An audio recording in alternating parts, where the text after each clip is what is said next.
Welcome to LOA Today. I'm Walt Thiessen here with Rita Giganti and Linda Armstrong. Today is Friday, May the 1st. Happy May the 1st, everybody.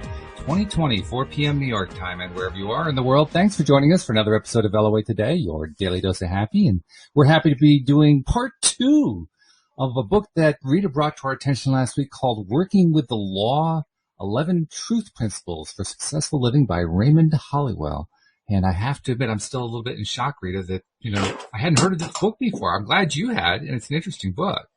Listen, I haven't heard of it either. If Spirit didn't bring it in, I would have never probably even known about it. Yeah. This is my first time reading it as well. Now, we've all read things about the law of attraction, but this man, and we're going back 38? 39, I think, yeah. 39? I mean, that's huge for someone. No kidding. In that time to be coming up with the information that we're bringing today. And it is a bit different than what we've read. Have you read it yet, Walt, or? I have not read cover to cover, no. Okay. Linda, did you? Yeah, I did Law of Attraction and, what was the next one? The next 2 chapters, right? And, yeah. Law of Receiving. But you've never, you didn't through it. You didn't read through it yet, right? I didn't read the whole book yet. No, I'm only up through Receiving. Okay. Yeah. Okay, cool. Yeah, this is interesting. 'Cause, like I said, we've all heard of it, but, he presents it in quite a different way. And so it's always good to hear something several times in different ways because everybody learns differently, right? So, and I have to tell you, I've read books and breezed right through them when it comes to this. And, getting it and all that. And this, I really have to sit and think, which I like.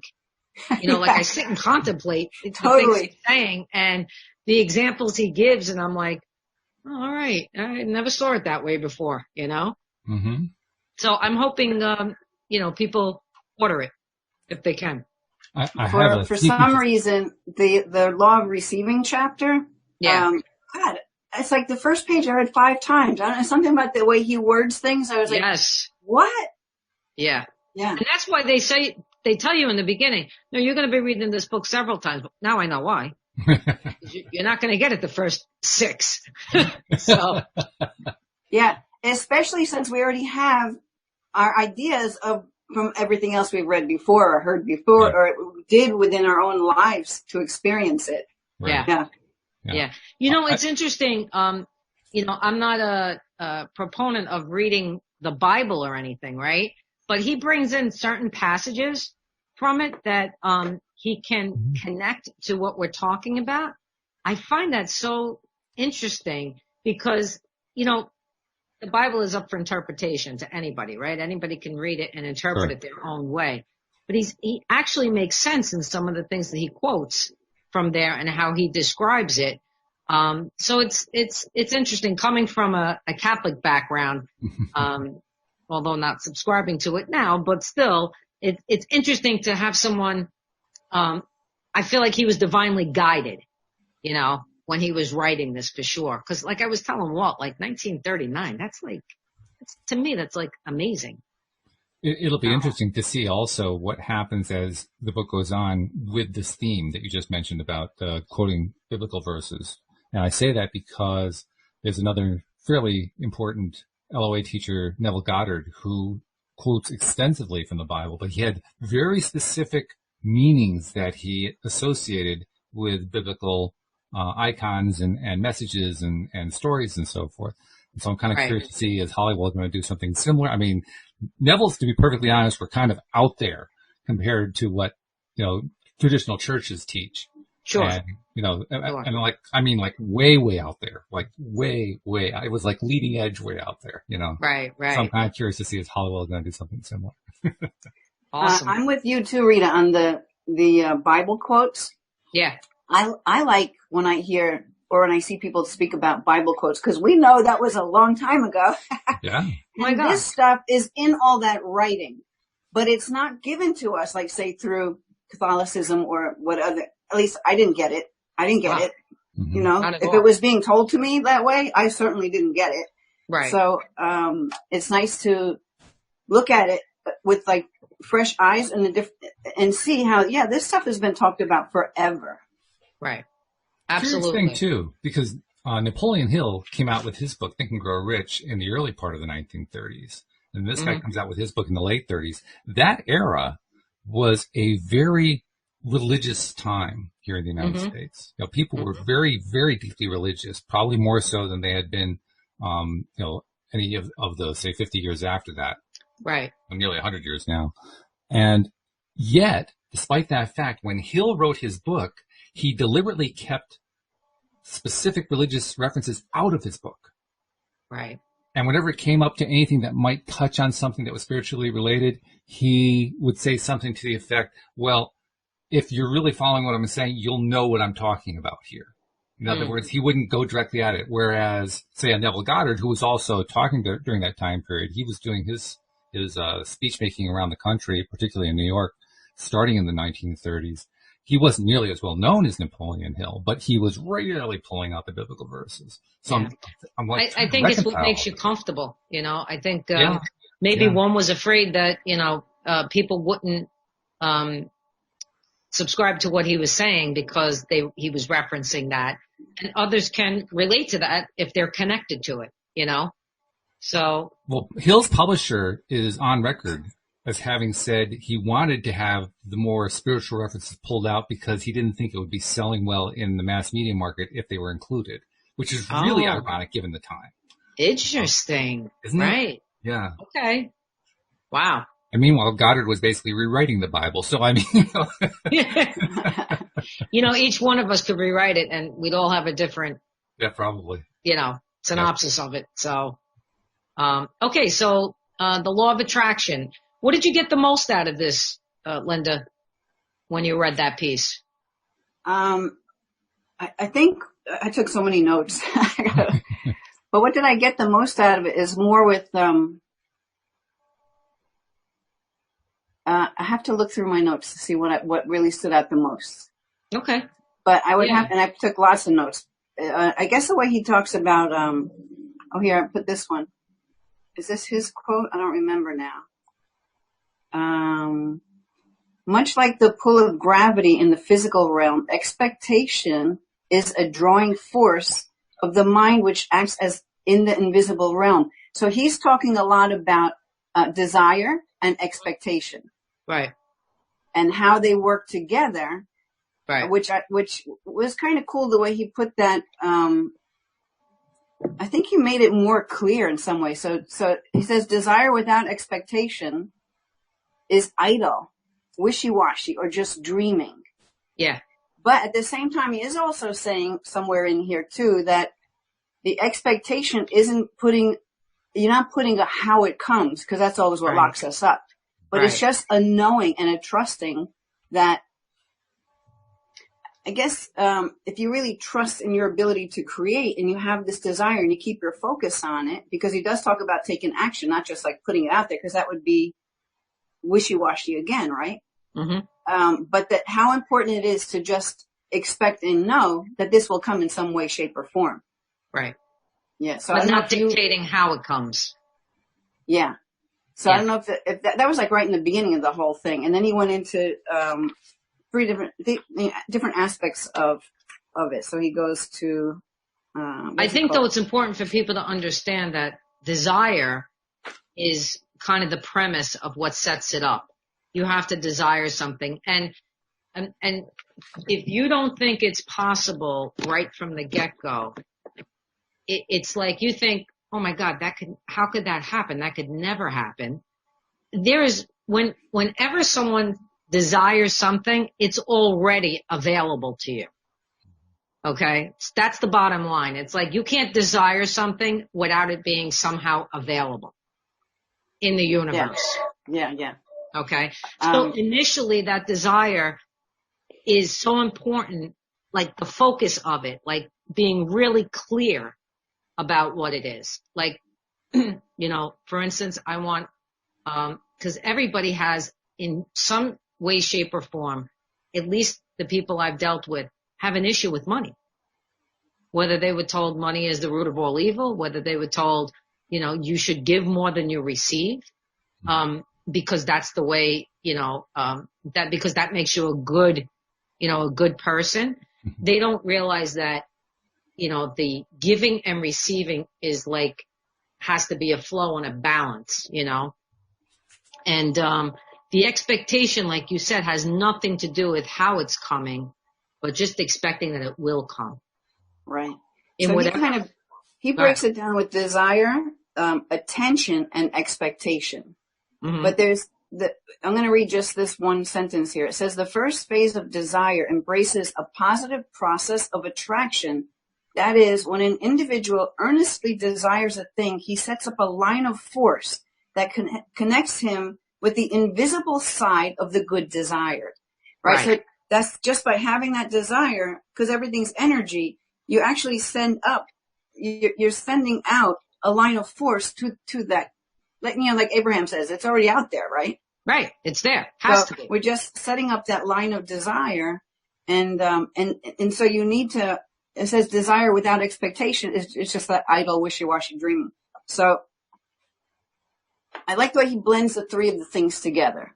Right. Because attention is not like you're not doing anything, but you do want to give attention to your desires. But when you do something from fun, that's why a lot of people say, find the thing you love to do, and then it'll find its way into your life to be a business or whatever it is.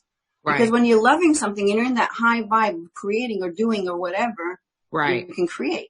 Now, I know I've had a lot of times there were things I wanted to create, like a program or something to put out to my community, but I was doing it from a need to do it.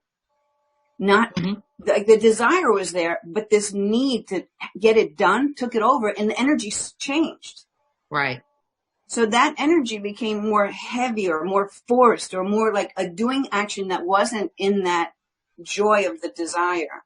Right. Or the expectation of how awesome this thing is that I'm building. It was more. So that's the thing that I find is a fine line with giving attention to something. Mm-hmm.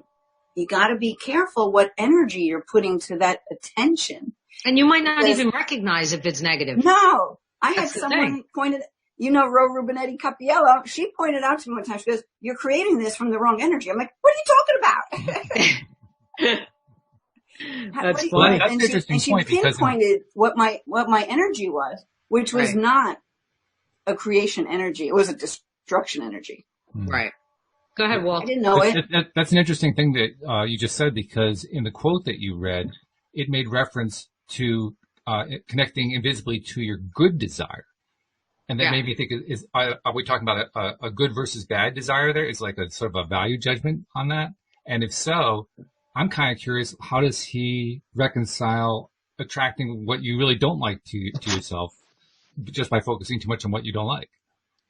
I think, what's important here is that for that piece of it, the attraction piece of it, and it's like Linda was saying, the attention piece is you put your attention to it, right? Mm-hmm. You have to portray an interest in something, right? Whatever it is. So you have an interest. That's step one. You're interested in something. You put your attention to it, right? And what draws it to you the most? What is it that you can create in your mind that will draw it to you more and more? It's like the good refers to how you're feeling about it, right? Is that what you're saying? So it could be a movie. Mm-hmm. You can say you wanted to get on a show, a television show. Mm-hmm. That for me it was I'm going to meet Oprah. I'm going to meet Ellen one day. So I would consistently put thoughts out there, kind of like a vision board, but in my mind, on how that was going to happen. So I would think of things that would create such positive feelings in me. The feelings took over. These positive feelings took over, what drove the force of that to happen. Mm-hmm. And it just now, has it happened yet? No, that doesn't mean it's not gonna though. I continually put it out there. Sure. You know what I mean? Yeah. So when the timing is right, it will happen. And that's what I think people think. If it doesn't happen right away, well, the hell with it. I'm giving up. Oh, sure. Yeah. I'm looking for that instantaneous. And if we were that good, we'd be, manifesting at a rate and speed that, And I don't know how good that is either right now. We're not ready for that. Well, it's pretty high the vibration. good news is we're coming to it.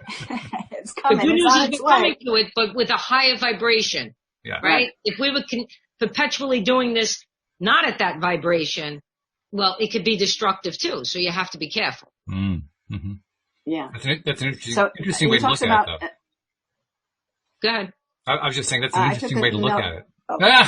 We got too many people here. Okay. Go ahead, Linda. You go first. I'll go second. You know what? My volume is low on my iPad, and it's hooked up in this thing, and I can't figure out how to put the volume up. So, sorry, I didn't hear you talking there. That's all right. No problem. You guys hear me okay, though, right? Yep. Yeah. Okay. You're fine. So, You're fine. I wrote a note here because he talks about, of course, belief is key, right? So, Right. I wrote down, much like the pull of gravitation in the physical realm, and that's always there, right? Expectation is a drawing force of the mind which acts in the invisible realm, just like gravity. That expectation is the same kind of an energy. And so he's talking about how you must have both the desire and the expectation. Right. So a good way a perfect example of that is how, many people expect the things they don't want and they keep getting it, don't they? I could give you so many examples right now. Yeah, absolutely. I'm watching my sister do it to herself over and over. And then I finally said to her today, did you get the book yet? No. All right. When you get the book, you're going to understand what I'm saying. Yeah. Because, she keeps doing the same words over and over again, the same negative, line that she uses. And I keep saying to her, and that's what you keep drawing to you. It's Right. ironic because we all do that. I mean, we All all do have our it. little blind spot, yeah. right? It's so easy to see it in somebody else. It's so easy to see, well, you're drawing to yourself exactly what you're saying. But when we look at ourselves, we often miss it. It's amazing how often we miss it. I like when someone points it out to me because then it slaps me right in the face and I know I need it. But also, too, the nice thing is with the awareness of that becomes more awareness, you start to catch yourself. Oh, yeah. So that you don't go on that train to nowhere, Right. So he does just say simply, desire connects, you desire, yeah, okay. Go ahead. Hold on, I can't read my handwriting. Desire connects you with the desired thing and expectation draws it in. It's like a magnet. Yeah. And Like a magnet. it is universal law, like gravity. It just is. So Right. we just have to work it, So be example it. We just have to would be be it. when you want to draw someone to you that you want to have a relationship with, right? Wherever you're vibrating, whatever level you're vibrating at, you're going to draw in the same because same attracts like, right? So you're going to draw in the same energy. Not that opposites don't attract, they do. But 9 times out of 10, like attracts like. So you magnetize somebody that you're connected to on that level. It's the same principle. Right. We just need to use it for other things. And that's why when these bad things happen or someone comes along in your space and you're like so put off by whatever that is, you have to have the awareness that it came in. So it's a mirror of something within you. So it's bringing up something for you. No matter what, it just is, or it wouldn't be there. I mean, it's like the huge matrix. We're plugged into it and we have these programs running. So when something pops in and it's undesirable, you got to look at, okay, what within me is creating this undesirable event or whatever. Why would I that draw might this be. to me? What is it teaching me? If you can get to that point and not be angry about it or upset or be a victim of it, then just by recognizing it and trying to work it out, you'll solve it one way or the other. Mm-hmm. Yeah. You made the point that 9 times out of 10, like attracts like, but it is possible for opposites to attract. I found that even in those cases, the opposites usually have something in common. There's a common vibration going on there, so that you could, in one sense, say they really are 2 likes, but we think of them as being opposites, and they really are. They're mirroring other parts of you. They just are. Right. I think that's like law too. You can't get around that. That's why we have to take responsibility for everything we create, because no one else creates it. It's not my mother's fault. It's not my friend's fault, my husband's fault, my dog's fault. Oh, I've heard it all. Yeah. I've heard it all. I've kind of taken and then the the action stance with part, myself. I didn't write too much down about the action part with what he wrote in the book and all that, but basically he's just saying, yeah, you take action, but it's inspired action. So you always want to feel that vibration that comes along with the action. Right. Forcing it to happen, then it's probably going to take longer. Maybe you'll get there, but it's almost like chipping away at it when you can just dive right in with the inspired action. When that's the whole thing with this virus. I've been finding more and more. I did an energy reading, said the same thing. We're just really being able now to listen more to our own truth and what we know and opening up that intuition, quieting down all that outside nonsense to actually feel and sense and intuit like what we need, what's best for us. Right. So just to recap, for people, you have this desire for something, right? You have the expectation at the end, but in between we have interest, right? And things you think of that give you joy, think of it this way. It gives you joy. It gives you pleasure, right? There's a satisfaction to it. These are things that interest you. You have to have that in the mix before even the expectation is always there. That's always there. But in order for it to truly come to you in the form that, you're looking for, you have to have the interest. You have to have the attention. I want to add in a quick example before you go further because I might forget. You ever notice how, at least I've noticed this so many times, and I noticed, my husband noticed it, my son noticed it. All of a sudden you decide you want to get a certain kind of car or something. Right. You never saw them on the road before, but now you want to get that car, or now you purchase that car, and they're everywhere. Everywhere. They're everywhere. Yep. You just put it into... Yeah, go ahead, Rita. You just put it into the stream of consciousness, and that's why it keeps showing up now. Yeah, because the interest was so strong. Yep. That it's there. You gave your attention to it, and then you actually bought the car thinking, oh, man, look at this. I got this great car, and everybody and their mother has it on the road. And you didn't see it before. Oh. You didn't see it, right. Exactly. Before. But, this is a great sentence I came across. As we direct our attention to our interest, this magnetizes our power of attraction, which draws to us much of the same type as our thought. That's why it always goes back to be careful what you think, because that's what you're going to attract, right? Yep. Yeah. Page 65. The mind is a magnet. I got time. That's it. Notes here. That's it. I like this there other was thing. some stories connected to this. I recall. I gotta see if I wrote one down. I know Walt likes to hear some of the stories in here. There was absolutely. It says a young man came to me one day asking what he could do to increase his income. He was dissatisfied with the meager earning. I learned that he was an electrician. His work occupied several hours a day. He liked his home, enjoyed the garden, his newspapers, and occasionally stepped out socially. I thought he was getting well paid for his efforts and told him so. I added that if he wanted more earnings, he would need to stimulate his interests and be deserving of it. God feeds the birds and supplies an abundance of food, but he does not put the worms into the bird's mouth. The bird must at least go out and search for the food. That's the action that we have to take, right? So it is with all of us. We must do something about it more than just wishing or praying. He decided then that he would increase his capacity as an electrician. So he went to a class at night and laid aside his newspapers and books and other material. He became interested in radio and was enthusiastic about its possibilities. The interest drew him into new circles and landed him a position with a growing radio company. In a very short time, he had found a new pleasure and tripled his earnings. Okay?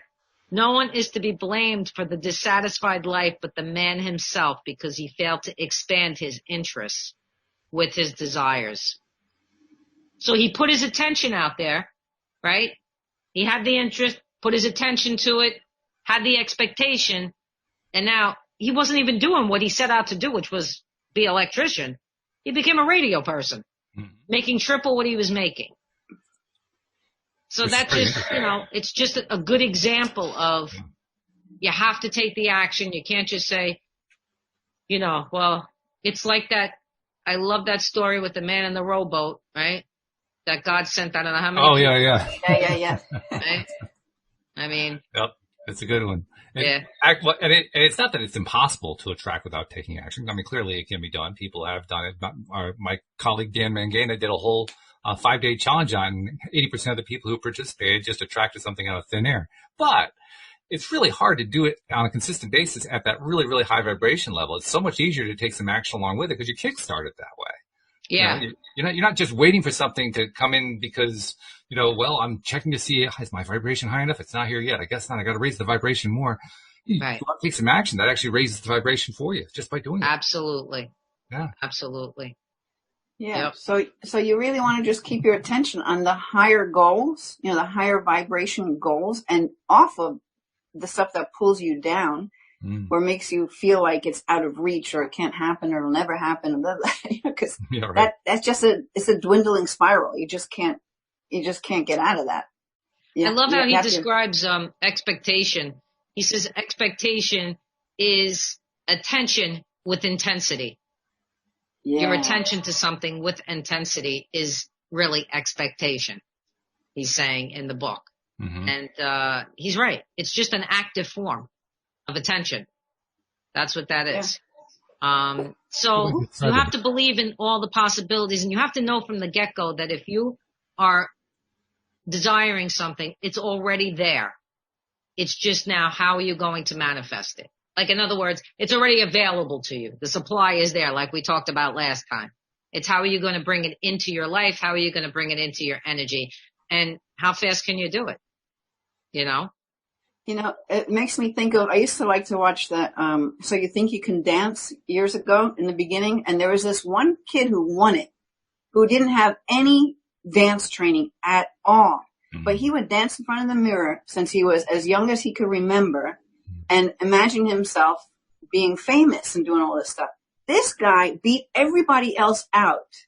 And I'm not sure you had to do every style of dance, This guy's more of a street dancer, but that was his passion. He did every style beautifully and won the damn thing. Wow. Because he set that up. He never let go of that desire. He's always given the attention to doing what he loves and being successful at it. Like, I don't remember how he described it, but he was a star. Well, yeah, clearly that's awesome. he was attached to just loving doing it, regardless of what the style was. And he developed his own style by loving it so much that when it came to studying somebody else's style, that became second nature. It's like, oh, yeah, that's easy enough. I mean, I've done all kinds of stuff like that. I'll just latch onto that for a moment. Right. And, there's no. Well, I would imagine, and it probably never crossed his mind that it would be too hard to do it. He didn't have the training or the teachers telling him you're doing it wrong or whatever. He just did it. He had such courage and confidence in himself. And my God, that's a beautiful story. Yeah, I love that. Beautiful story. I love that. The best dance teachers, speaking of dance teachers, are the ones who don't say, don't do it that way. Instead, if they're going to find a way to suggest that you do it differently, they'll literally phrase it like that. Try it this way. Not that you're doing it wrong, just try it this way. Right. And, see if that helps you. Not bringing in the negative connotation. Right. Because the minute you do that, you lose the person. When they keep it positive, when they keep it reinforcing, you're doing well, you just, try this other thing, you're basically telling the person, you have reason to be confident in your dance style. I'm just giving you some ideas on how to expand it. Right. How's our audience doing? They're doing well. Donna actually included a statement that I think she said it's from the book. I don't recognize it. Maybe you guys do, but I like the quote. She says, as you improve and enlarge your ideas and mental pictures, you improve and enlarge your mind. This is a wonderful to instill that learning never ends. It kind of sounds like from the book. I just don't remember it from the book. But yeah, I'm not sure it is, but the quote is beautiful. The quote's good, yeah. Very apropos to what it's the expansion. And that's the key word there, the expansion. I wrote down a quote. Nasha said that she was having trouble logging in because of issues with the net. Nasha, you're not the only one. We've been having all kinds of tech issues before we started the show, so you're not alone. Don't worry. I quoted something, I think it's it's page 76 in my Kindle with the words as big as I put them. Who knows what page it is? You have the actual book, right? Right. To desire is to expect, and to expect is to achieve. That's right. Mm-hmm. Yeah. That's right. You always will bring it to you if you're desiring it, expecting it, and putting action behind it that's positive. Let's see. So what you're doing. Rita, was there a story in there? Because I wrote a note here. Example of a doctor that was known to heal people when others failed. Is that part of the book? So the story behind that was a really cool story. I can hear this. A prominent doctor was asked why it was that he was able at times to reach cases that others have failed to reach. He said, "I never expect a patient to be too far gone not to survive. I fish around my mind for some idea of what to treat, and sometimes those ideas are very simple and strange, but the moment something inside me clicks, I accept it and use it." He said he had never failed to help a patient when he firmly expected his recovery. So I want to liken this to, just because Spirit just kind of came through and said it, I want to liken this to Jesus. Because Jesus, when he healed someone, already saw it done. There was no, not sure if I could do this. Not sure, there was no questioning. There was, I'm putting my hands on somebody, or not even. I'll just walk by them, and they're healed. But what the piece that people don't realize is that the person on the other end needs to have the desire to be healed. Which was a key component of his stories, because the stories were usually about, Mr. Person who I'm going to heal who's lame. You believe is strong. Get up, walk. Right. Not I'm going to heal you. You're doing it. Do it yourself. Your belief and their belief that they can do it is what does it. Yeah. So when they, and I'm not saying Jesus is not a miracle worker. I am. He is.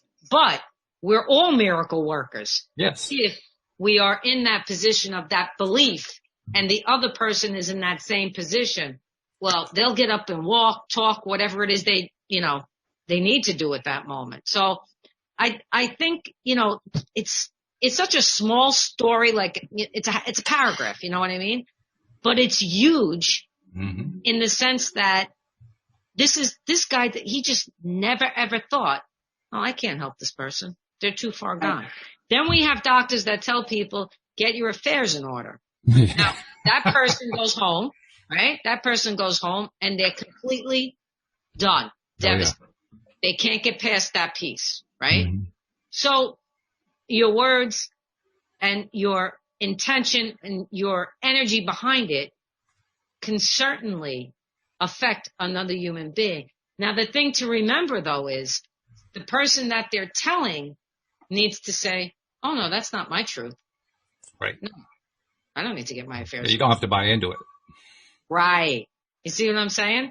But if they're in the mindset where they buy into it, then that could end everything for them.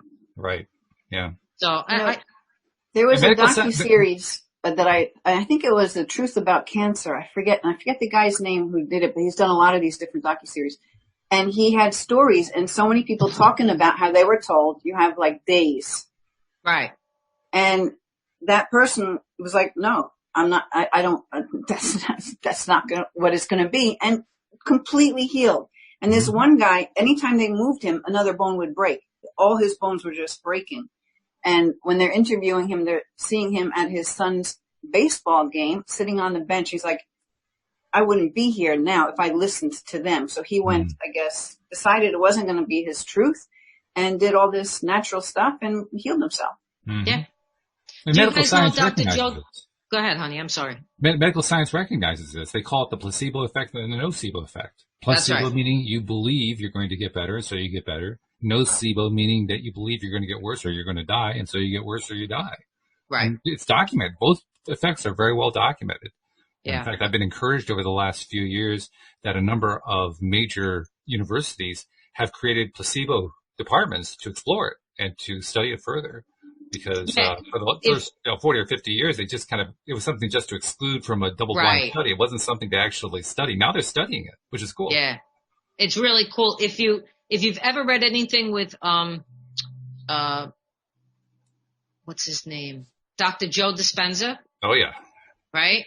Yep. And some of his colleagues, they're all about, this guy broken back, like I don't even know in how many places, and regenerated his own back with his mind. Yeah, you're talking about Joe himself.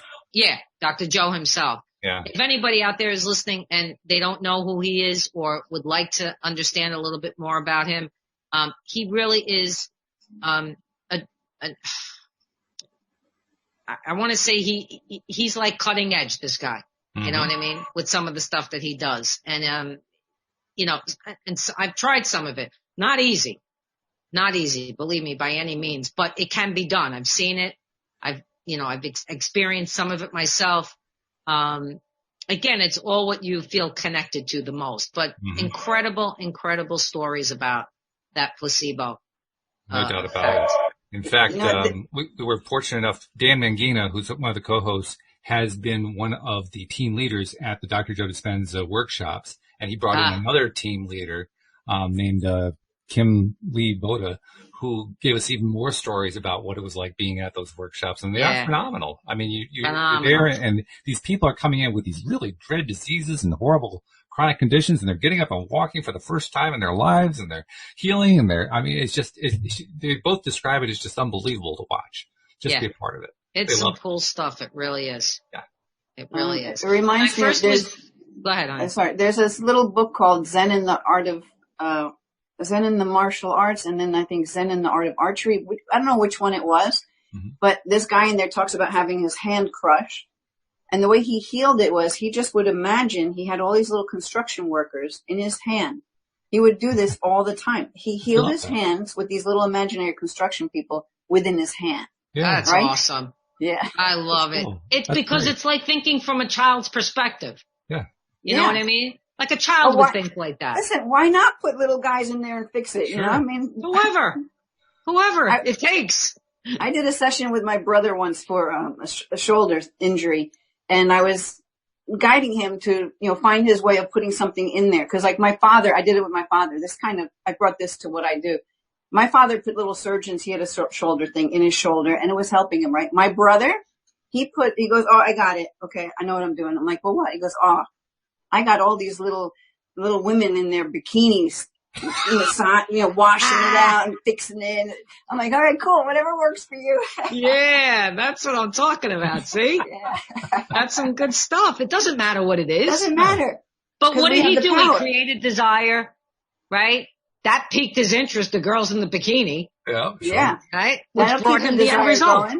Mm-hmm. Yeah. That is so cool. So, reading this law of receiving, I thought was very, very interesting because most of us know how to give, at least us healers and teachers and, we're very much of givers, but we don't necessarily know how to receive. And we also don't realize that has to be a balance as well. Right? You can't be giving too much of yourself. You'll get exhausted, and you need to learn how to receive, for yourself so that you could build your energy back up. Right? Mm-hmm. So, he says the mind is like a sponge. We squeeze it hard with our anxious thoughts, but not until we can release the pressure and allow the sponge to take its normal shape can it become absorbent and receptive again. Right? This is about the law of receiving. I loved it because I thought to myself, I know those moments where I'm like, my mind is like compressed so much and I can't receive whatever I'm trying to because I haven't released and allowed the sponge to just, like when you're a child, again, you're a big sponge. You're learning things constantly from people, from yourself, from things that you're doing. I think that you also have to feel like you deserve to receive. People don't necessarily feel that either. And some of it's just acknowledging, just, being able to recognize when the opportunity is there. I mean, how often are we out to dinner with friends and the friend says, oh, I'll get the check. Oh, no, I'll get that. Instead of saying, why, thank you very much. Right. We're not ready to receive it. We like to say we are, but, when the other person says, I'll take the check, well, no, I gotta take the check. I'm gonna pull the check away from you. and I feel like it's that way because sometimes in the back of your mind is, how does it look if I let that happen? Oh, sure. Right? You think they're gonna judge you for that. Which is a negative vibration. Instead, they're just, it's a nice gesture, and maybe you've been complaining, Jesus, nobody ever picks up the check. It's always me. And here it comes, and then you're like, I don't know if I should do that. What are they going to think? It's crazy. my mom's like that. She doesn't let anybody do anything for her, but she loves to do everything for everybody else. Right. So the thing is, when you don't allow someone to give to you, when you don't allow yourself to receive it, you're taking their joy away of giving it to you. Right. So really, if people can even look at it that way, it's like, oh, they want to do that. Well, who am I to suppress their desire to want to do that? Because then you slam the door in their face, right? It's like, Right. oh, I just wanted to do something nice. Right. But, exactly. in this chapter, he also talks a lot about giving, but giving from the joy of giving, not giving wanting to get something in return. No expectation, yeah. 100%. Well, giving 100%. only to receive back. It's only for your own kind of a gain rather than wanting to just give from the good of your heart. Right. And that could be a monetary gain, or it could be somebody looking at you and going, wow, look what they did, Yeah. So I get it. Yeah. A lot of times when I'm giving even to a charity, I feel, they say, put your name and all that. I'm like, I don't feel the need. It's like, they don't need to really know. And that's just me saying, I don't need to put myself out there for people to know anything. Right. I don't need the recognition. I'm just doing it because I want to do it, kind of thing. Yeah. You're not doing it for the recognition, with this other purpose in mind. Exactly. And that's what stops things from coming to you when you do it for those reasons. You then stop the process of anything coming to you because of your motives, what's behind it. And I think I like that the most out of this, I don't know if we call it a chapter. I don't even know the chapters anymore, but it is a chapter. Yeah. Love receiving. And he does go into a lot with money here. What does money get out of constantly giving itself into hands that so eagerly grasp it? Nothing. It loses its value if you keep giving money to somebody that just keeps taking and just keeps taking and taking and taking, right? You want to help them, but there's that saying, God helps those who helps themselves, right? Mm-hmm. If this person says, well, she'll just keep giving it to me. What's the difference? I don't have to go and help myself. Now, what you're giving them is creating a backlash on you as well. So you're not going to be able to receive. Yeah. Or to put it another way, if you're constantly giving to them and they're just saying, well, I can always get it from this person all the time. So, I'm going to be receiving. I'll just keep receiving. Sure. Give it to me. I'll keep receiving. Right. Let's go.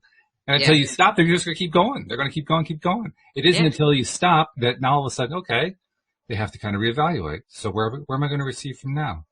How am I going to do that? What am I going to change my vibration to in order to get to where I want to be? So it actually produces a very positive effect. They get to rethink things. They get to develop a new mental state.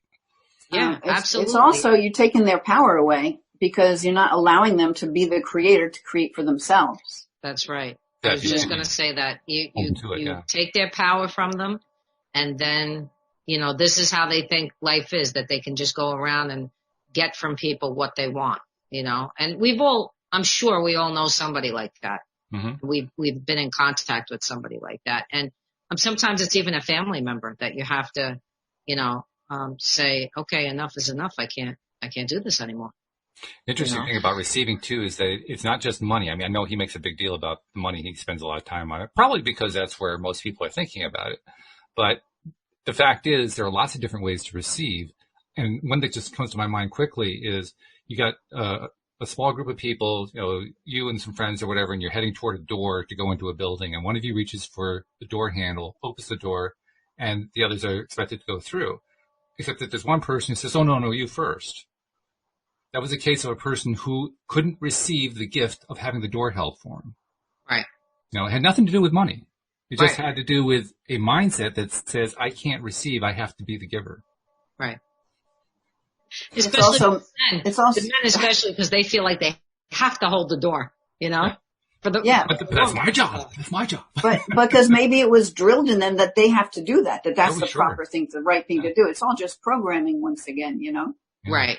Exactly. Yeah. And what is money really? Money is, an exchange for services, right? And things that you like and all that. But the problem is there's been so much fear around it for so long not having enough of it, right? And that's why we keep saying to everyone, no, there's an abundance in the world of everything. It's how are you going to bring it to you? So it's just about thinking differently that creates that to change. It's not like you have to go and, go to the presses and make more money. That's not how it works, right? We just keep putting ourselves, first of all, you lose the value of money when you do that, right? You keep making money, you're going to lose the value of it. And it just it won't work, It won't work, and it won't give you that feeling of, oh, I can co-create with the universe to make more money. It takes away your power. There's a very interesting thing about that. And I don't want to take us away from the book, so I won't go into it in any depth. I'll just say that I think it's important to recognize that energy and money go together. Yes. Money has its own energy, just as we have our own energy. I mean, everything has energy. Humans, animals, plants, rocks, trees, everything has energy. Everything is energy, plain and simple. Well, it is energy. Yeah, everything. You're right. More precisely when you really come down to it. And so when we understand it that way, then I think what that does for me is it kind of takes away the mystique of money and turns it into, well, this is just one more aspect of energy. And now I don't have to feel like it's something that is higher and greater or more difficult or more frustrating than anything else that I deal with. It's just another thing. And so I take that fear factor away just because it's no longer this high, mighty, mystical thing that controls my life. Well, coming from a background like mine with my dad, money was very significant and it was equated to power. So, if you grow, and I had to dismantle that in my own mind because, it could have really prevented me from successfully bringing, money to me. So, I think people sometimes look at it that way, like all the powerful people in the world, they have so much money, so money equals power. Sure. But you really don't know until you walk in somebody else's shoes what that, like, walk in a $1 million person's shoes for a minute and see if you would want that life. You don't know. You don't know their circumstances. You don't know how it affects them, that money. It may seem that way on the outside, but I could tell you based on my own experience with it, wasn't that. Because I looked at my father and I said, so sad that he thinks that this is what it is. But in fact, he's really just a child trying to get attention in a sense. That's really what it came down to when I looked at it from the higher perspective. He's using the money to give himself what he thinks is power, but his power really comes from the inside of him and he doesn't know it. So he's using that in exchange. And eventually that doesn't work anymore. It will come to an end at some point. It's a fascinating thing because the experience you had with your father was obviously a very extreme experience, not one that most people have. Yours was very extreme just because of who he was. But by the same token, we look in life toward people who are models, role models, if you will. And the interesting thing that I'm thinking about right now is we like the role models that model for us well, that show us here's the way to do things. But we often learn more from the role models who show us now how not to do things. Your father showed you brilliantly how not to do anything. Oh my God, I couldn't ask for a better teacher where that was concerned. Yeah, right. Yeah. Couldn't ask for a better teacher. I really, when we were in spirit picking each other to say, I got to learn this lesson from you, I picked a doozy, but it was the perfect lesson for me. Yeah. Because now I can share it, And you got so much value out of it. Right. Yeah. Exactly. So it's an interesting thing then. Therefore, no matter what our experience is, no matter what our upbringing was, no matter how poor we were or how rich we were or how crazy we were or how sane we were or boring or whatever, our role models are there to teach us something that's really useful for us. That is probably more useful than anything else. Again, that's why there are no victims. There are no martyrs. Everybody is here to do a job. Think of yourself, think of this whole thing as, I know we have actors and actresses, but, this is one big play here. We're casting stars and we're acting out things and learning from them in hopefully the highest and good way that we can, and moving forward in a better place. I have an example of a story here. Sure. A woman once gave her daughter, when she married, a home fully furnished. She set her son-in-law in a good business. The business from year to year was always needing more funds to carry it over, and she continued giving her money to him until it was almost exhausted. When she had gotten down to a small income and living in one room, she wanted to know why she was not blessed for her generosity. Here's the thing. Here's the expectation of, if I give, I'm going to somehow receive, right? She gave as she thought best, but it paid in losses and bitter words. The son-in-law demanded more help until she had no more to give. Then she was unwelcome in their home and invited to leave. Her mistake was in her judgment. She was as much at fault as the dependent son, for she was part of the cause of his failure. I directed her to stay away from the young couple and let them sink or swim by themselves. I was sure they would find themselves. She followed my advice, and within a year, the young man had put himself back in business on a paying basis. For the first time, he was operating at a profit. The home life was restored to a normal state, and they were all happier because their efforts were being directed into the right channels. The young man was proud of his efforts that enabled him to make good on his own merit. So he says a practical interpretation of the law is, when you see someone making an effort to help himself, that is the time to assist him, but not to give of your substance to one who will not help himself, or at least try. Now, if she would have just kept giving and giving, if she had that money to just keep doing, well, all his, whatever lesson he was trying to learn, done. He wouldn't have been able to learn it. So, best thing that happened was she released him so that he could see he could do it. And in releasing him, she released herself. That's it. Yeah. Which is what really needed to happen. She needed to release her own resistances, and she did. Right. But I think a lot of people are under the impression, if I give, of course I'm going to receive. But it's in the manner that you're giving. That's what you will get back in return. Right? I think it kind of ties into the misconception that people have that you can use the law of attraction to control somebody else's life. And you hear that a lot. I see it a lot on Facebook and social media. And they don't seem to understand that there's a difference between attracting and transmitting. Exactly. Good one. I like that, Walt. It's good. That's fabulous. Because you can really only attract for yourself. You can't attract for somebody else. You can transmit to somebody else. You can send them energy. You can send them love. You can send them physical stuff. But you can't attract for them. They are their only point of attraction. That is great. The second thing that goes along with that you can influence them by you raising your vibration and living your truth. That energy does go out. And if those souls want to grab it, I know I've seen my mother change completely as I've changed myself. Absolutely, sure. And I didn't do anything to have that happen. Well, you did one very important thing. And that's what I was going to get to. Because the part that goes along with this idea of attraction versus transmission is that if you attract something into your life, that doesn't mean you have to keep it. That's and right. If you transmit something to somebody else, it doesn't mean they have to keep it. Right. We can decide to let go of it and go for something else instead. So that means at any given time, we are all in control of our own choices. We all get to decide what's going to happen. But like you're saying, Linda, if I send something to you or you send something to me, we have the opportunity to decide, am I going to accept that? And if I do, it just became part of my vibration. So now you did influence me and I influenced you. Yeah. I've had to learn that lesson the hard way several times.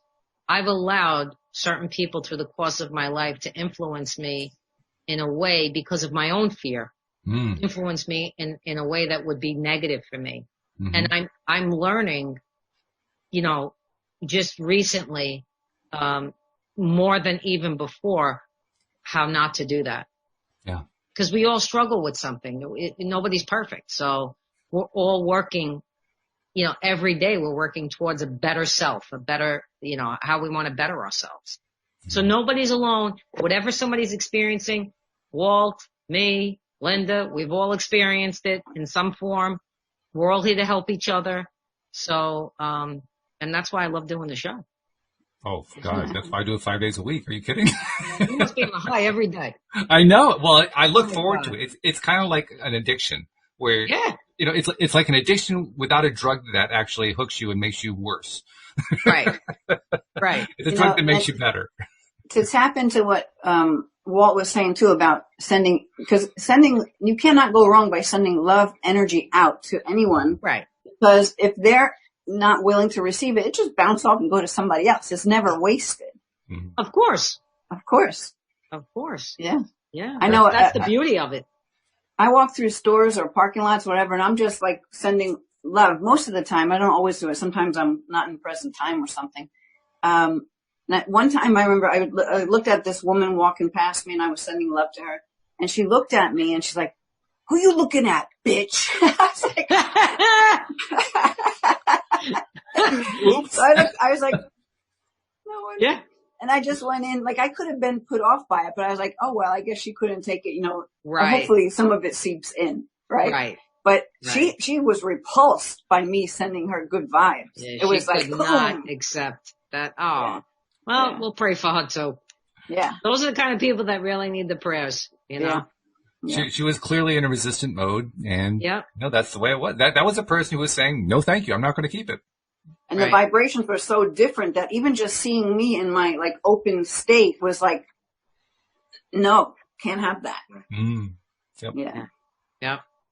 Hey, that's But part of it's the okay. I joy. sent her some more and kept going. That's all. That's part of the joy of the fact that we do have free will. We do get to decide at any given point what we're going to accept. And if somebody is sending something really positive our way and we reject it, that's our choice. Yeah. We get to choose that if we want to. Of course, That's we how often empowered we are. we'll experience, you know, what goes along with that. But, you know, Right. that's just part and parcel with it. You know, Right. you can't have one without the other. That's what similar vibration is all about. Well, and speaking to the empowerment that Rita's just saying, I mean, that's how you know, like you can feel what feels right for you and what doesn't. So when you get yourself focused on things that just make you feel bad and make you feel like you can't do this and you can't create that, that is a big neon sign saying, listen, you got to change what you're thinking because you're creating something bad here. Right. Yeah. Very, very good point. Absolutely. Hey, before we run out of time, I want to make sure I remind people who are not yet subscribed to become subscribers. You do it. If you don't know how to do it, just go to the homepage of our website, loatoday.net. We've got instructions at the top of the page just for your particular device. It actually tells from what kind of device you have, what instructions to give you, and it gives you those instructions. And then one or two clicks later, you are subscribed. It's just that simple. Check us out on YouTube as well. Do a search for LOA Today podcast videos. We'll pop up there. Subscribe and click the little bell so you get notified. And that way you can follow us that way too, just like our live streamers are doing. And just like we do every single day when we do this show. And ladies, once again, we have hit the bullseye with the book. How much more do we have left in the book? I think we've done like, what, 40% of it, something like that? Yeah, we did 4 out of the 11. 4 out of 11. Okay. So a little under. All right. So we we're got a ways up to go. 5 and 6. Do you know what it is, Linda? I should have looked that up before we. We have law of increase and law of compensation. So we've been doing two each time, so that'll work. That's good. Okay. And so for all that's what we'll those do who next Friday. Yeah. That'll be good. Absolutely. All right. All right. Thank you so much. Yeah, thank you guys. Thank you also to our podcast listeners as well. We'll see you all next time here on LOA Today. Goodbye, everybody.